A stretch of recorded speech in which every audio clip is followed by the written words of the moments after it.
धन्यवाद सर.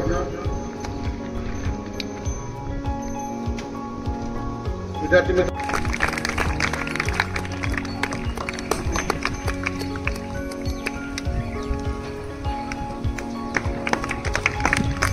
धन्यवाद. यानंतर आपल्या विद्यालयातील काही विद्यार्थी आपले मनोगत व्यक्त करणार आहेत. तर सर्वप्रथम मी यामा रोहित हा 7वीचा विद्यार्थी आपल्या समोर मनोगत व्यक्त करेल.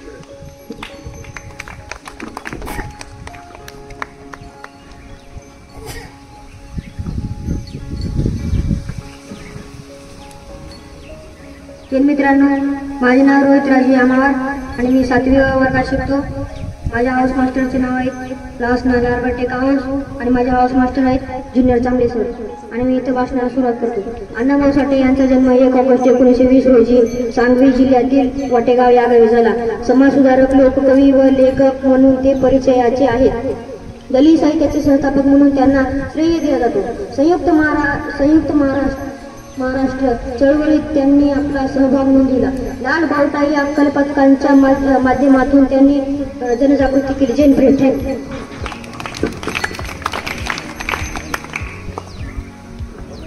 धन्यवाद रोहित. यानंतर मी 7वीचा विद्यार्थी सक्षम वाघमारे त्याला विनंती करतो की आपण मनोगत व्यक्त करावं. Jain friends, my name is सक्षम वाघमारे. राज्य निर्माण करण्यासाठी छत्रपती शिवाजी महाराजांना प्रेरणा देणारे माजी गाव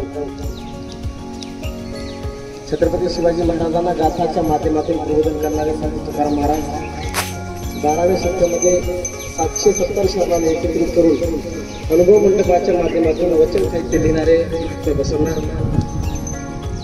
जानजो छानजो पतत मानजो म्हणजे जाणून घ्या, तपासणी करा, त्याच्यानंतर मान्यता द्या असे विचार मानणारे राष्ट्रसंत सेवालाल महाराज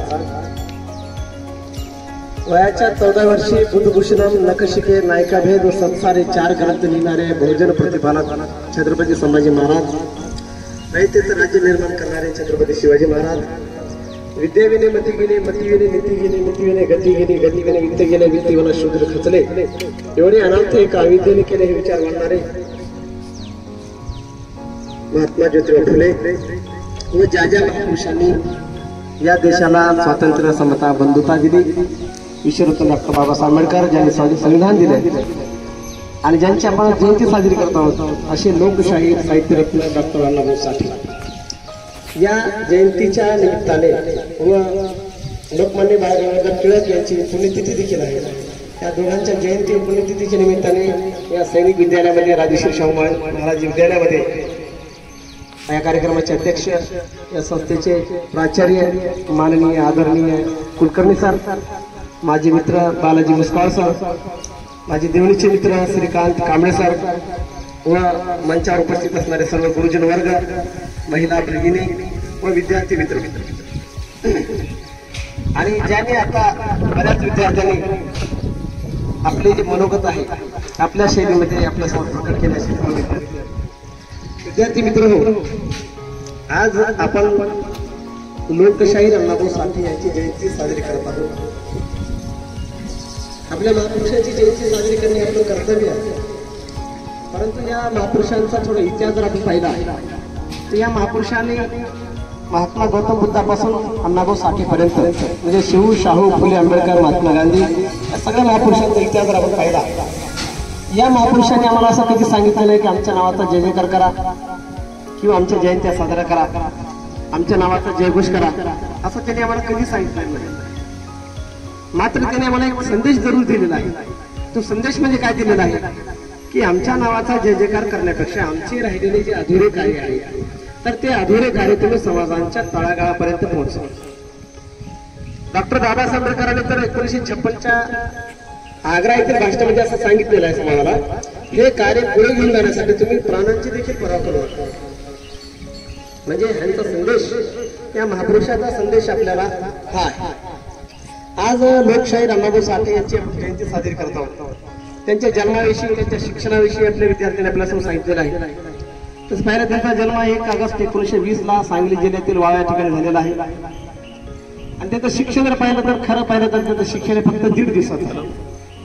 आता 1.5 दिवसाचं शिक्षण काय आहे? कारण त्यावेळी भारतामध्ये जी व्यवस्था होती तर त्या व्यवस्थेचे अण्णाभाऊ साठे हे शिकार झाले. त्या काळामध्ये वर्ण व्यवस्था होती. तर या वर्ण व्यवस्थेच्या माध्यमातून अण्णाभाऊ साठेंना या हलक्या जातीचे आहेत, या दलित जातीतील आहेत. खरं पाहिलं तर दलित हा शब्द संविधानिक शब्द नाही, त्याला डॉक्टर बाबासाहेब आंबेडकरांनी त्याला SC कॅटेगरी असा शब्द दिलेला आहे. आणि या SC कॅटेगरीच्या माध्यमातून 1740 जातींना एकत्रित करण्याचं काम संविधानाच्या माध्यमातून विश्वरत्न डॉक्टर बाबासाहेब आंबेडकरांनी केलेलं आहे. तर अण्णाभाऊ साठे हे खालच्या जातीचे आहेत म्हणून त्यांना त्या वेळेची जी परिस्थिती होती तर त्या परिस्थितीनुसार त्यांना शिक्षणाचा अधिकार दिला गेला होता. मग अण्णाभाऊ साठेंनी 1.5 दिवसाचं शिक्षण घेतलं म्हणून तिथे थांबले का? तर ते थांबले नाही.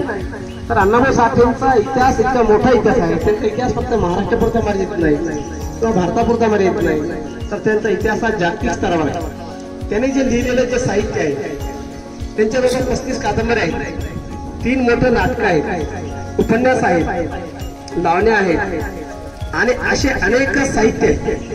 तर त्यांच्या साहित्याचा प्रचार आणि प्रसार जगभरामध्ये 27 भाषांमध्ये त्याचं भाषांतर झालेलं आहे.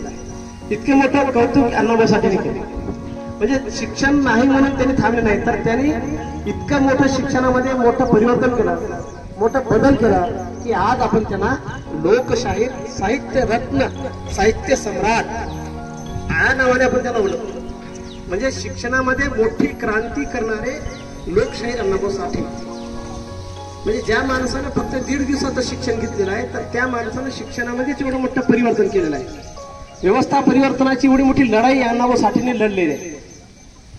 तर अण्णाभाऊ साठेंचा फक्त भारतापुढे मर्यादित नाही, तर अण्णाभाऊ साठेंना रशियामध्ये बोलवलं गेलं. रशिया शासनाच्या वतीनं अण्णाभाऊ साठेंना बोलवलं गेलं आणि रशियामध्ये अण्णाभाऊ साठेने बहुजन प्रतिपादक छत्रपती शिवाजी महाराजांचा इतिहास सांगण्याचा प्रयत्न केला. म्हणजे छत्रपती शिवाजी महाराजांच्या नावाचा पोवाडा रशियामध्ये अण्णाभाऊ साठेने गेले. आणि रशियामध्ये गेल्यानंतर अण्णाभाऊ साठे सोबत त्यांच्यासोबत जवळपास 5 ते 6 सहकारी होते. ते सहकारी गेल्याच्या नंतर रशियामधील लोक हे अण्णाभाऊ साठेंना पाहण्यासाठी, त्यांचे विचार ऐकण्यासाठी त्या ठिकाणी पत्रकार आणि इतर काही लोक, त्यांचे जे अनुयायी होते, तर ते लोक त्या ठिकाणी त्याला भेटले. मग त्यांच्या लोकांना विचारलं गेलं, त्यांच्या सहकार्याने विचारलं गेलं की रशियामध्ये तुम्ही नेमकं काय पाहणार आहात? तर त्यांच्या सहकार्याने, एखाद्या सहकार्याने सांगितलं आम्ही पर्यटन पाहणार आहात, एखाद्या सहकार्याने पहिलं आम्ही इथली व्यवस्था पाहणार आहात, एखाद्या सहकार्याने सांगितलं आम्ही इथलं जे पर्यटनाचे मुख्य स्रोत आहेत ते पाहणार आहेत, आणि कोणी सांगितलं आम्ही रशिया पाहणार आहात. परंतु ज्यावेळेस अण्णाभाऊ साठेला विचारलं गेलं तुम्ही रशियामध्ये अण्णाभाऊ नेमकं काय पाहणार आहात, तर त्यावेळेस अण्णाभाऊ साठे सांगायला लागले की रशियामध्ये असणारे जे फुटपाथवर राहणारे लोक आहेत, इथले जे गरीब लोक आहेत, तर त्या गरीब लोकांची जी परिस्थिती आहे तर ती परिस्थिती मी पाहणार. म्हणजे अण्णाभाऊ साठेंनी जी गरिबी पाहिली होती आणि जी व्यवस्था त्यांनी पाहिली होती देशामध्ये, तर ती व्यवस्था रशियामध्ये आहे किंवा नाही, त्या ठिकाणी कशा प्रकारची मानसिकता आहे, कशा प्रकारची व्यवस्था आहे, हे पाहण्याचं काम अण्णाभाऊ साठेंनी केलं. विद्यार्थी मित्र, मला आता मुस्कळ सरांनी सांगितलं की 6वी ते 12वी पर्यंतचे विद्यार्थी आहेत. म्हणजे आपल्याला लक्षात येऊ शकतं या महापुरुषांनी आपल्याला एक मोठ्या अशा प्रकारचा एक संदेश दिलेला आहे. आपण जर पाहिलं की बहुजन प्रतिपादक छत्रपती संभाजी महाराज हे वयाच्या 14व्या वर्षी त्यांनी बुद्धभूषण हे संस्कृत मध्ये ग्रंथ लिहिला, नायिका भेद लिहिला, नकशिकी लिहिला. तर हे ग्रंथ त्यांनी वयाच्या 14व्या वर्षी लिहिले. तर आपण या महापुरुषापासून काय शिकायचं आहे? आपण विद्यार्थी देशामध्ये नेमकं काय करायचं आहे? आपल्या आई वडिलांनी आपल्याला या ठिकाणी शिक्षणासाठी पाठवलेलं आहे, तर आपण समाजामध्ये काहीतरी चांगलं अशा प्रकारचं काम करू. आणि हे महापुरुष यांनी आपल्यासाठी नेमकं काय केलेलं आहे? या व्यवस्थेच्या माध्यमातून ज्या प्रकारची गुलामी होती, तर ती गुलामी दूर करून आपल्याला सगळ्या जाती धर्मांच्या लोकांना एका विचारधारेमध्ये बांधण्याचं काम या महापुरुषांनी केलेलं आहे. मग आपलं कर्तव्य आहे, आपलं उद्दिष्ट आहे की या महापुरुषांचे विचार आपण समाजापर्यंत तर घेऊन जाऊया, परंतु समाजापर्यंत घेऊन जाण्यापूर्वी ते विचार आपण आपल्यामध्ये रुजवण्याचं काम करूया. कारण हे महापुरुष जरी वेगळ्या जातीचे किंवा वेगळ्या धर्माचे आपल्याला दिसत असतील, मात्र या महापुरुषांचे जे स्वप्न होते, त्यांचे जे उद्देश होते, तर ते उद्देश एकच होते. या देशासाठी, या समाजासाठी या लोकांनी एकमेकांना आपले गुरु मानून आपले विचार समाजामध्ये पेरण्याचं काम केलेलं आहे.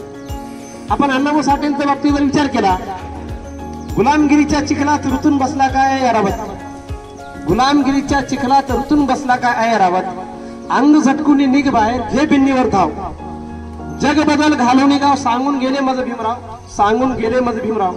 म्हणजे अण्णाभाऊ साठेंनी विश्वरत्न डॉक्टर बाबासाहेब आंबेडकर यांचे विचार आणि यांचा सांस्कृतिक वारसा, यांचा सामाजिक वारसा पुढे घेऊन जाण्याचं काम केलेलं आहे.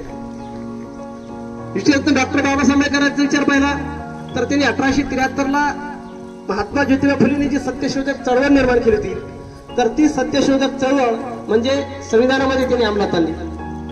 महात्मा ज्योतिबा फुलेंनी जे छत्रपती शिवाजी महाराजांचं जे रयतेचं राज्य होतं, तर ते रयतेचं राज्य या सत्यशोधक चळवळीमध्ये रूपांतर केलं. व छत्रपती शिवाजी महाराजांनी तुकाराम महाराजांच्या ज्या गाथा होत्या, तर त्या गाथा या रयतेच्या राज्यामध्ये निर्माण केल्या. आणि तुकाराम महाराजांचे, गौतम बुद्धांचे विचार आणि त्याचं साहित्य आपल्याला पाहायला मिळतं. म्हणजे तुम्हाला मी काय सांगतो, तुमच्या मनामध्ये कदाचित प्रश्न आला असेल की जयंती अण्णाभाऊ साठेंची आहे, पुण्यतिथी बाळ गंगाधर टिळकांची आहे, मात्र मी दुसऱ्या महापुरुषाचं उदाहरण देतोय. कारण विद्यार्थी मित्रांनो, या महापुरुषाने एकमेकांचे विचार आणि एकमेकाला आपला सामाजिक गुरु, सांस्कृतिक वारसा पुढे घेऊन जाण्यासाठी या महापुरुषांनी जात धर्म न बघता सगळ्या जातींच्या धर्मांच्या लोकांना एका विचारधारेमध्ये बांधण्याचं काम केलेलं आहे. अण्णाभाऊ साठेंच्या ज्या कादंबऱ्या आहेत, त्या कादंबऱ्या जर आपण पाहिल्या तर त्या कादंबऱ्या या व्यवस्थेवर आधारित आहेत. त्यांच्या कादंबऱ्या या मानसिकतेवर आधारित आहेत. त्यांच्या कादंबऱ्यामधून आपल्यामध्ये एक प्रेरणा निर्माण होते आणि समाजामध्ये एक मोठा अशा प्रकारचा बदल आपल्याला करायचा आहे. कारण आपल्याला हे आदर्श आहे. या महापुरुषांनी मला सांगितलं आहे की आमच्या नावाचा जय जयकार करा किंवा आम्हाला डोक्यावर घ्या किंवा आमच्या नावाचा जयघोष करा, हे कधी सांगितलं नाही. मात्र त्यांनी आम्हाला सांगितलं आहे, आमच्या नावाचा जय जयकार करण्यापेक्षा आमचे कार्य पूर्ण करा. आम्हाला डोक्यावर घेण्यापेक्षा आम्हाला डोक्यामध्ये घ्या. आम्ही समाजामध्ये काय परिवर्तन करणार आहे, व्यवस्था परिवर्तन काय करणार आहे. आणि आज आपण जे वेगवेगळ्या जातीचे धर्माचे लोक तुम्ही इथे बसले दिसतात, सगळे विद्यार्थी बसतात, तर तुम्हाला हे शिक्षणाचे अधिकार मिळवून देणारे हेच महापुरुष आहेत. शिवशाहू फुले आंबेडकरांनी आम्हाला या बहुजन समाजातील असणाऱ्या लोकांना, सामान्य दीन दलित आणि कष्टकरी लोकांना हे मोठ्या प्रकारचे अधिकार मिळवून दिलेले आहेत. 1958 मध्ये अधिवेशन असताना अण्णाभाऊ साठेंनी त्या अधिवेशनामध्ये सांगितलं, हे जग आणि हे पृथ्वी कोणा शेषनागाच्या मस्तकावर तरलेलं नसून हे जग आणि हे पृथ्वी या देशातील असणाऱ्या विद्यार्थ्यांच्या, दीनदलितांच्या, कष्टकऱ्यांच्या, कामगारांच्या, शेतकऱ्यांच्या तळहातावर तरलेलं आहे. म्हणजे अण्णाभाऊ साठेंनी तुमच्यामध्ये एक जिद्द पाहिलेली आहे. या देशातील असणारे तरुण या देशामध्ये मोठ्या अशा प्रकारचा बदल घडू शकतात. हे विद्यार्थी समाजामध्ये परिवर्तन करू शकतात आणि शिक्षणाच्या माध्यमातून स्वतःमध्ये, समाजामध्ये, आपल्या कुटुंबामध्ये आणि देशामध्ये मोठ्या अशा प्रकारची वैचारिक क्रांती निर्माण करू शकतात. हा संदेश अण्णाभाऊ साठेंनी व इतर महापुरुषांनी तुम्हाला आणि आम्हाला सर्वांना दिलेला आहे. अण्णाभाऊ साठेंची थोडस आपण जर त्यांचा थोडा इतिहास पाहिला, आपण जसं म्हणतो 15 ऑगस्ट 1947 ला आपला भारत देश स्वातंत्र्य झाला, तर दुसऱ्या दिवशी म्हणजे 16 ऑगस्ट 1947 ला अण्णाभाऊ साठेंनी कामगारांना न्याय मिळवून देण्यासाठी, शेतकऱ्यांना न्याय मिळवून देण्यासाठी दुसऱ्या दिवशी म्हणजे स्वातंत्र्याच्या दुसऱ्या दिवशी अण्णाभाऊ साठे यांनी कामगारांना सोबत घेऊन जवळपास 25,000 कामगारांना सोबत घेतले आणि त्यांनी मंत्रालयावर मोर्चा काढला. ये आजादी झूठी है, देश की जनता भूकी है. म्हणजे जे लोक गरीब आहेत ते गरीबच आहेत आणि जे श्रीमंत आहेत ते श्रीमंतच आहेत. म्हणजे भांडवलदारांच्या माध्यमातून सामान्य लोकांचं जे शोषण होत आहे, तर त्या शोषणाच्या विरोधामध्ये, व्यवस्थेच्या विरोधामध्ये, वर्ण व्यवस्थेच्या विरोधामध्ये अण्णाभाऊ साठेंनी या सामान्य लोकांना न्याय मिळवून देण्यासाठी मोठा अशा प्रकारचा सामाजिक बदल केला, सामाजिक क्रांती केली. फक्त समाजाच्या माध्यमातून होत नव्हे, तर त्यांनी शिक्षणाच्या माध्यमातून म्हणजे कादंबऱ्याच्या माध्यमातून मोठे अशा प्रकारचे बदल केले. छत्रपती शिवाजी महाराज हे फक्त महाराष्ट्राचे किंवा भारताचे नव्हे, तर जागतिक स्तरावर त्यांचं नाव आहे. हे अण्णाभाऊ साठेंनी त्यांच्या पोवाड्याच्या माध्यमातून रशियामध्ये दाखवून दिलं. अण्णाभाऊ साठेंनी कादंबऱ्यामधून इतर महापुरुषांचा उल्लेख केला व समाजामध्ये क्रांती जर करायची असेल तर ती क्रांती शिक्षणाच्या माध्यमातून, साहित्याच्या माध्यमातून करू शकता येते, अशा प्रकारचा संदेश अण्णाभाऊ साठेंनी आम्हाला दिलेला आहे. विद्यार्थी मित्र, आज या ठिकाणी विचार मंचावर तुमचे आदरणीय प्राचार्य कुलकर्णी सर व सर्व तुमचे शिक्षक बंधू आणि भगिनी या ठिकाणी तुम्हाला एक उद्देशाच्या माध्यमातून, म्हणजे तुमच्यामध्ये काहीतरी वैचारिक बदल व्हावा आणि तुम्ही समाजामध्ये काहीतरी चांगलं काम करावं आणि स्वतः आणि कुटुंबामध्ये काहीतरी बदल करावा, या उद्देशाला समोर ठेवून तुम्हाला चांगल्या पद्धतीचं शिक्षण देण्याचं काम करतात, तुम्हाला प्रशिक्षण देण्याचं काम करतात. तर ते शिक्षण आणि प्रशिक्षण आपण जर अंगीकारलं तर नक्कीच आपल्यामध्ये प्रबोधनही होईल आणि समाजामध्ये आपण त्या प्रबोधनाच्या माध्यमातून वैचारिक क्रांती करून समाजाचा विकास करतो. आणि समाजाचा जर विकास झाला तर 100% देशाचा विकास होतो. हेच प्रबोधन, हेच साहित्य अण्णाभाऊ साठे यांनी आपल्याला दिलेलं आहे. त्याचबरोबर आपल्या अण्णाभाऊ साठेंची जयंती बरोबर बाळ गंगाधर टिळकांची, लोकमान्य बाळ गंगाधर टिळकांची पुण्यतिथी आहे. बाळ गंगाधर टिळकांचा आपल्याला इतिहास माहिती आहे. स्वराज्य माझा जन्मसिद्ध अधिकार आहे तो मी मिळवणारच, यासाठी त्यांनी मोठ्या अशा प्रकारचं आंदोलन केलं.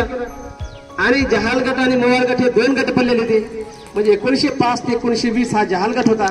या जहाल गटाचं नेतृत्व लोकमान्य बाळ गंगाधर टिळकांनी केलेलं आहे. आणि 1920ला बाळ गंगाधर टिळकांचा मृत्यू झाला.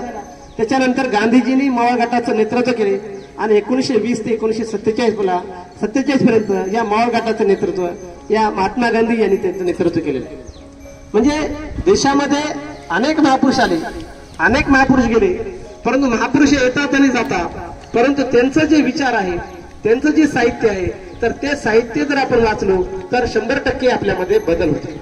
आपण आपले आदर्श कुणाला मानावेत? आपले आदर्श कोण आहेत? आपले आई वडील आहेत, आपले शिक्षक आहेत, आपले जे महापुरुष आहेत, तर या महापुरुषांच्या माध्यमातून आपल्याला आदर्श पाहता येत. आपण जे नाचणारे गाणारे लोक आहेत त्यांच्यापासून आदर्श काय घेणार? एक वैयक्तिक स्तरावर आपण विचार केला काही काय पाहिजे म्हणजे त्यांच्यापासून काही गोष्टी आपण घेऊया, परंतु आपल्याला जीवन कसं जगायचं आणि जीवन कसं व्यतीत करायचं, समाजामध्ये आपल्याद्वारे समाजामध्ये कशा प्रकारे परिवर्तन करायचं हे सांगण्याचं काम लोकशाहीर अण्णाभाऊ साठे व इतर महापुरुषांनी आपल्याला केलेलं आहे. अण्णाभाऊ साठेंच्या बाबतीमध्ये अनेक बाबी आहेत. त्यांच्या ऐतिहासिक ज्या बाबी आहेत, त्यांच्या ज्या कादंबरी आहेत, त्यांनी लिहिलेली जी फकीरा कादंबरी आहे, ही फकीरा कादंबरी आता जसं विद्यार्थ्यांना सांगितलं, हे फकीरा कादंबरी खूप प्रसिद्ध आहे. आणि या कादंबरीच्या माध्यमातून त्यांना मोठ्या अशा प्रकारचा महाराष्ट्र शासनाचा पुरस्कार दिला गेला. या फकीरामध्ये त्यांनी व्यथा व्यवस्थित केलेले आहेत. यामध्ये सामान्य लोकांच्या जीवनाची ज्या व्यथा आहे, सामान्य लोक कशा पद्धतीने जीवन जगत आहे, तर त्या सगळ्या व्यथा या फकीरा कादंबरीच्या माध्यमातून अण्णाभाऊ साठेंनी केलेल्या आहेत. सांगितलं महात्मा ज्योतिबा फुलेंनी त्या काळामध्ये ज्या प्रकारची व्यवस्था होती, म्हणजे महिलांना मुलींना शिक्षणाचा अधिकार नव्हता, त्या काळामध्ये व्यवस्था वर्णव्यवस्था होती आणि या वर्णव्यवस्थेमध्ये अण्णाभाऊ साठे देखील पुरपले गेले होते. त्या काळामध्ये म्हणजे बालविवाह, म्हणजे लहानपणामध्येच विवाह केला जात होता. बालिका हत्या, एखाद्याच्या घरी जर मुलगी जन्मली तर मुलगी नको आहे म्हणून त्याची हत्या केली जाते, एवढाच अधिकार होता. तर हे सगळे जे अधिकार संपन्नाचं काम केलं होतं, हे वर्णव्यवस्थेच्या माध्यमातून हे अधिकार संपन्न केले. मग या व्यवस्थेच्या विरोधामध्ये अण्णाभाऊ साठेंनी महिलांच्या हक्कासाठी, विद्यार्थ्यांच्या शिक्षणासाठी आणि सर्वात महत्वाचं म्हणजे जे कामगार वर्ग आहे, तर त्या कामगार वर्गांच्या हक्कासाठी, न्यायासाठी अण्णाभाऊ साठेंनी साहित्याच्या माध्यमातून मोठ्या अशा प्रकारचं परिवर्तन आणि बदल केलेला आहे. या साहित्याच्या माध्यमातून आपण ऐकतो एक पुस्तक काय करू शकतं, एक ग्रंथ काय करू शकतं, तर ते समाजामध्ये एखाद्या व्यक्तीच्या वतीने एवढं मोठं बदल आणि परिवर्तन करता येतं, हे अण्णाभाऊ साठेंनी आपल्या साहित्याच्या माध्यमातून दाखवून दिलेलं आहे. म्हणून तर म्हणतात वाचाल तर वाचाल, म्हणजे आपण जोपर्यंत वाचणार नाही, जोपर्यंत आपण शिक्षण घेणार नाही, शिक्षणाचा अर्थ लक्षात येणार नाही, तर तोपर्यंत आपण यांचे विचार आपण पुढे घेऊन जाणारे नाही आणि आपल्यामध्ये ते विचार अंगीकारणार. तर जयंतीच्या माध्यमातून काय संदेश घ्यायचा, या महापुरुषांच्या जयंतीच्या माध्यमातून संदेश काय घ्यायचा, तर त्यांचा संदेश आहे त्यांनी लिहिलेले जे साहित्य आहे, फक्त वर्षाला एकदाच फक्त अण्णाभाऊ साठेची जयंती आली की फक्त त्यांचा नावाचा जय जयकार हे नाही, तर ज्या ज्या महापुरुषांनी जे साहित्य लिहिलेलं आहे, तर त्या महापुरुषांचे जे साहित्य आहे, तर ते साहित्य जर आपण वाचलो तर त्यांनी आपल्या न्याय हक्कासाठी, आपल्याला न्याय मिळवून देण्यासाठी त्यांनी आपलं सगळं आयुष्य संपूर्ण आयुष्य कसं व्यतीत केलेलं आहे तर तो इतिहास आपल्याला लक्षात येतो आणि त्यांनी काम केलं म्हणून आपण आज गुन्ह्या गोविंदाने एकत्रित राहतो आणि आपल्याला सगळे अधिकार मिळालेले. हे अधिकार आपल्याला जर नसले असते तर आपण आजही त्याच व्यवस्थेच्या माध्यमातून जीवन जगलो असतो. त्या महापुरुषांनी आपल्यासाठी कार्य केलं म्हणून आपण आज मोठ्या आनंदाने समाजामध्ये आपली स्वतःची एक प्रतिमा तयार करू शकतो. म्हणून विद्यार्थी मित्र हो, या महापुरुषांचा इतिहास यांचे जे साहित्य आहे तर ते साहित्य आपण इतिहासाच्या माध्यमातून जो खरा इतिहास आहे तो इतिहास आपण पडताळावा, त्याची तपासणी करावी आणि तो इतिहास आपण वाचावा आणि तो इतिहास आपण अंगीकारावा आणि समाजापर्यंत घेऊन जाण्याचं कार्य आपण करावे. ही जबाबदारी या महापुरुषांनी आम्हाला दिलेली आहे. आपण आदर्श कुणाला मानायचं? कारण ज्यांनी आम्हाला हक्क अधिकार मिळवून दिलेले आहेत, ज्यांनी आम्हाला न्याय मिळवून दिलेला आहे तर त्या महापुरुषांच्या साठी आपल्यासाठी ते महापुरुष आपल्यासाठी आदर्श आहेत. तर त्या महापुरुषांचा इतिहास समाजापर्यंत घेऊन जाणे आपले कर्तव्य आहे, आपली जबाबदारी आहे. आपण या महापुरुषांच्या जयंतीच्या निमित्तानं एक उद्देश, एक संकल्प घेऊया की आपण यांचे विचार आपल्यामध्ये अंगीकारावे आणि यांचा इतिहास आपण समाजापर्यंत घेऊन जाण्याचं कार्य आपण करूया. या ठिकाणी बरेच विषय आहेत, बरंच बोलण्यासारखं भरपूर आहे, परंतु बराच वेळ तुम्ही बसलात आणि सर्वप्रथम तुम्ही तुमची माफी मागतो. मला थोडासा उशीर झाला कारण माझ्या शाळेमध्येच माझं स्वतःचं व्याख्यान होते, तिथं व्याख्यान झाल्याला मी इथं आलो कारण मला थोडासा उशीर झाला आणि तुम्ही बऱ्याच वेळापासून बसलात तसं मला मुस्कळ सरांनी सांगितलं नाही. तर तुमच्या सगळ्यांची मानसिकता लक्षात घेऊन आज या ठिकाणी आपण अण्णाभाऊ साठे यांचे विचार आपण समजूयात आणि त्यांचा इतिहास आपण वाढूयात, त्यांचे संकल्प आपण पुढे समाजामध्ये घेऊन जाऊयात एवढंच या ठिकाणी सांगतो. आणि सर्वांना पुन्हा एकदा अण्णाभाऊ साठे यांच्या जयंतीनिमित्त सर्वांना शुभेच्छा देतो. आणि आपण आज अण्णाभाऊ साठे यांची जयंती आणि लोकमान्य बाळ गंगाधर टिळक यांची पुण्यतिथी या दोघांवरही आपण थोडंसं ऐकलात, त्याबद्दल तुमचे सर्वांचे मनपूर्वक आभार. मला या ठिकाणी बोलवलात, माझा मान सन्मान केलात, माझा सत्कार केलात, त्याबद्दल मी या विद्यालयाचे प्राचार्य माननीय आदरणीय कुलकर्णी साहेब, त्याच्यानंतर बालाजी मुस्काळ सर, श्रीकांत कांबळे सर, आमचे कोठारी सर व सर्व विचारपीठावर विचारमंचावर उपस्थित असणारे सर्व गुरुजन वर्ग, माझ्या भगिनी महिला वर्ग आणि सर्वांचे मी खूप खूप अभिनंदन आणि धन्यवाद देतो आणि माझे 2 शब्द या ठिकाणी संपवतो. धन्यवाद. जय हिंद, जय भारत.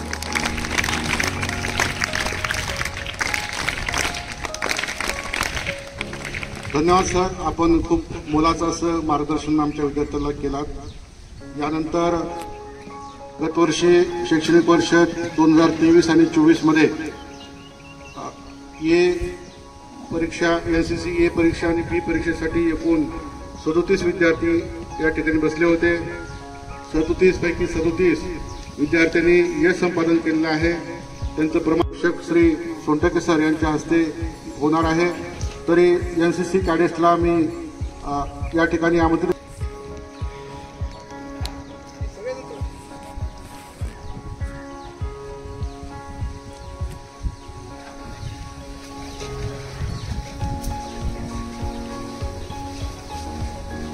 या 37 विद्यार्थ्यांपैकी हे प्रमाणपत्र प्राप्त करणारे 12 विद्यार्थी आहेत आणि 25 विद्यार्थी हे बी प्रमाणपत्र या ठिकाणी प्राप्त केलेले आहेत. विचार मंचावरील सर्व पाहुण्यांना व अध्यक्ष प्राचार्य श्री BG कुलकर्णी सर व पर्यवेक्षक श्री सोनटके सर यांना विनंती करतो की आपण या ठिकाणी प्रमाणपत्र वाटप करावे आणि आमचे जे सहकारी आमच्या शिक्षक वृंदांना पण विनंती करतो की आपण पण या ठिकाणी यावे.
शिक्षकच देतील मग.